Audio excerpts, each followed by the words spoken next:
Welcome Bridge to Gantry fans to another video brought to you from the Nürburgring Nordschleife. Again, I've borrowed the E36 from Racers Retreat. A very sensible, very good rear-wheel drive rental car. And the reason why I've borrowed the E36 is because it's wet today. And I know after my Seat Cupra video, lots of people ask me, can I do the same video again, but for a rear-wheel drive car? So that's what this video is. A simple how to drive the wet Nürburgring in a rear-wheel drive car, hopefully without crashing, without smashing into anybody, and without needing to change your pants at the end of the lap. So to start with, rule number one of driving the Nürburgring in the wet is don't go for a lap time, okay? Really don't. Everybody says, what's a good lap time in the wet? A good lap time in the wet is one where the car has all four wheels at the end of that lap, okay? Anything else, don't worry about it. So without any further ado, let's get into the car and hit the track.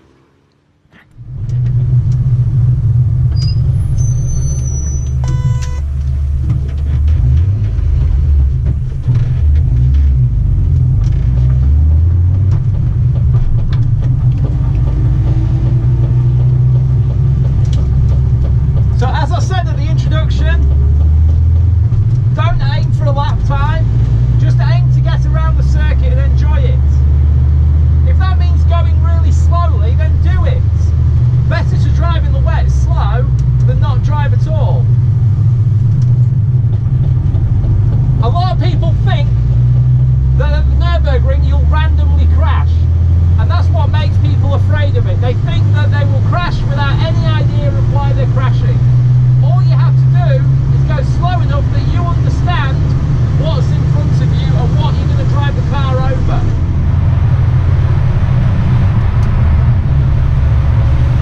The conditions today are that it's raining a little bit, the track is fully wet and it's pretty cold. But you can see that there's a bit of a groove where the other cars have cleared the standing water off the track. So here at the start of the lap, I'm going to take the normal racing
race for you, my friend. The Nürburgring can make Ayrton Senna crash, so it'll have no problem with you. Okay, couple more bonus tips. Let's go through some, Ali. What do you think about the Evo crash? Well, it's a pretty good point that realistically, if you come here in a four-wheel drive car, you're not invincible. Yeah. Just because you've got four-wheel drive, it's not going to save you, and it's as slippery as it is in a rear-wheel drive car. Like, you still have to know the lines. What's he got? He's got Super AYC, he's got ABS, he's got ESP, he's got everything in that car. It's got centre diff that can lock up in 3 milliseconds, but he's still power oversteered into a fence on the right-hand side. Yeah. It's not going to catch you. You still have to be aware and still drive according to the conditions rather than thinking the car is just going to save you everywhere. So. And overtaking on that lap, I was overtaking that very slow-moving Renault Capture airport rental car. Yeah, exactly. But I still had a moment of the car that we're driving, we still had a big slide. Yeah. For me, you've got to, if a car indicates in front of you with on the right-hand side, you don't have to overtake right there and then. Wait until you're comfortable, wait until there's a clear line, maybe even it's just in a straight line off the corner that you know there's grip. If he's going to push you into somewhere where there's absolutely no grip, don't do it. Just hang back, give yourself some time and overtake when you get a chance. It's not the Nürburgring 24. There's not going to be a team manager on your case for not taking gaps that weren't there. No trophies. No trophies. No trophies. The only thing you can go home with today is a big guardrail bill. And I can get a guy that will come to my house and he'll sweep the outside of my house, and he'll do that like every week for a month for like, 20 euros. Yeah. If you have a guy here with a sweeping brush and he sweeps the grass off behind where you crashed, it costs you a lot more than 20 euros for that guy, and he only does it once. I think they have really expensive jackets or something. They have to pay the bills. So. I was thinking it was the brush. The brush, Trigger's broom. Yeah, it could be Trigger's broom. I reckon it could be a really high-tech nanotechnology brush. Yeah. Yeah, so really, guys, it's all up to you. It's the attitude which you bring with you when you come to the Nürburgring that will dictate how much fun you have. If you go crazy, you can have a crazy shit time at the ring. If you go nice and steady and build up step by step by step, you can have a really awesome time, enjoy lapping all day. I mean, I do, in these conditions with my E36, I would honestly do 25 to 30 laps in a day. And the first couple you think, whoa, what am I doing? But by lap 15, you're feeling pretty confident and you're learning so much from that day. It's just incredible. You can't compare it to a dry lap. The car is out of shape at 30% of its normal speed, which gives you a great opportunity, but you just have to take it correctly. So with that, thank you very much to Racers Retreat for lending me the Miltech Sport Equipped, the Miltech Equipped E36 323. And remember, instruction is good and lap times are bad.